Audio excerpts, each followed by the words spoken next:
عدیل، یہ جس طرح ابھی عامر کہہ رہے ہیں کہ جہانگیر ترین کی انہوں نے کا ذکر کیا، نواز شریف کا ذکر کیا، اور یقینی طور پر اس میں ایک یہ بھی شک تھی، شک 5 جو تھی، اس کے مطابق ایکٹ کا اطلاق آرٹیکل 184(3) کے پچھلے تمام مقدمات پر ہوگا۔ نسلہ ٹاور والا بھی معاملہ تھا، بہت سارے اس طرح کے معاملات تھے، تو جتنے لوگوں نے اس سے امیدیں لگائی ہوئی تھی وہ تو آج سبھی ٹوٹ گئیں۔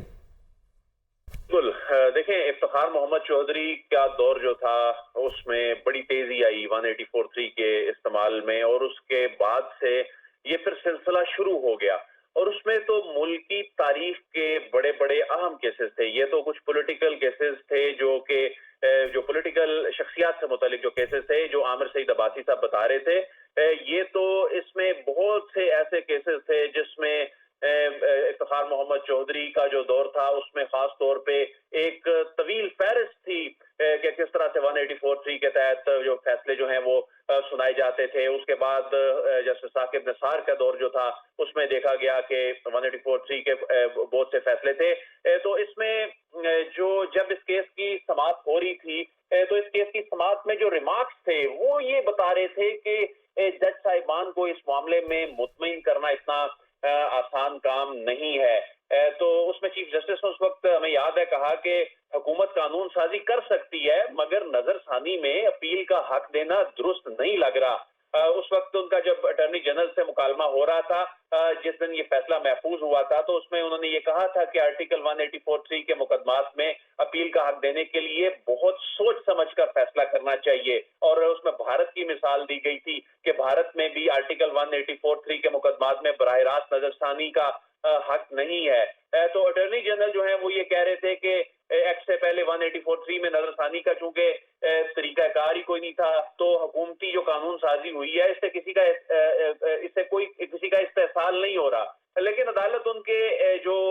آرگومنٹس تھے اس سے مطمئن نظر نہیں آ رہی تھی۔ تو اس بینچ کا حصہ جو جسٹس منیب تھے انہوں نے بھی کہا کہ جو سول قوانین جو ہیں وہ تو چلیں صوبائی دائرہ اختیار میں آتے ہیں،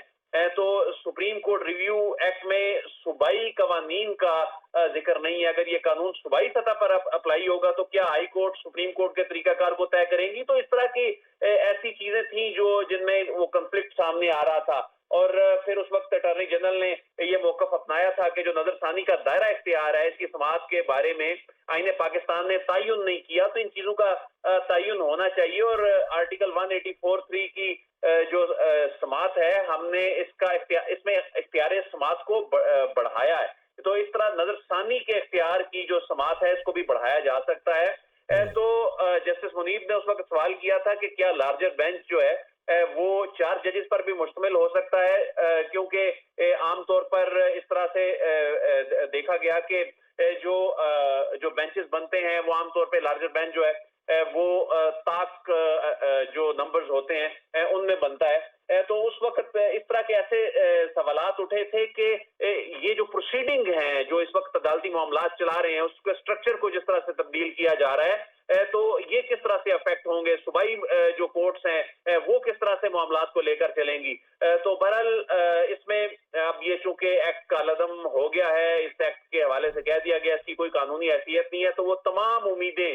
جو اس ایکٹ کی وجہ سے اس ایکٹ کے سروائیول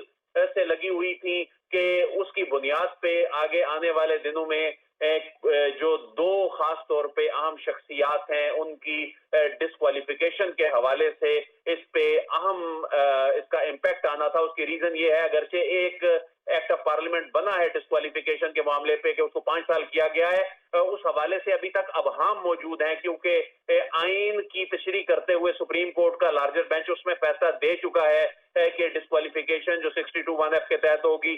وہ فار لائف ہوگی۔ تو ایسے میں ایک ایکٹ آف پارلیمنٹ جو ہے وہ سپریم کورٹ آف پاکستان کی تشریح کو ختم نہیں کر سکتا، تو حکومت جانے والی جو حکومت ہے اس کا انحصار اس کے اوپر بھی تھا، اس ایکٹ کے اوپر بھی تھا، اور یہ ایکٹ لایا تو اور عدیل جانے والی حکومت کی آپ بات کر رہے ہیں تو جن ناموں کا عامر سعید عباسی نے ذکر کیا تھا یقینی طور پر اس حکومت نے یہ جو ایکٹ لانے کی کوشش کی تھی وہ بھی انہی ناموں کو مد نظر رکھتے ہوئے جو ان کا مین کنسرن تھا وہ تو وہی نام تھے نا؟ جی بالکل، یہ جو نہ صرف وہ وہی نام تھے بلکہ اس سے ایک تیر سے 2 شکار کرنے کی کوشش کی گئی تھی۔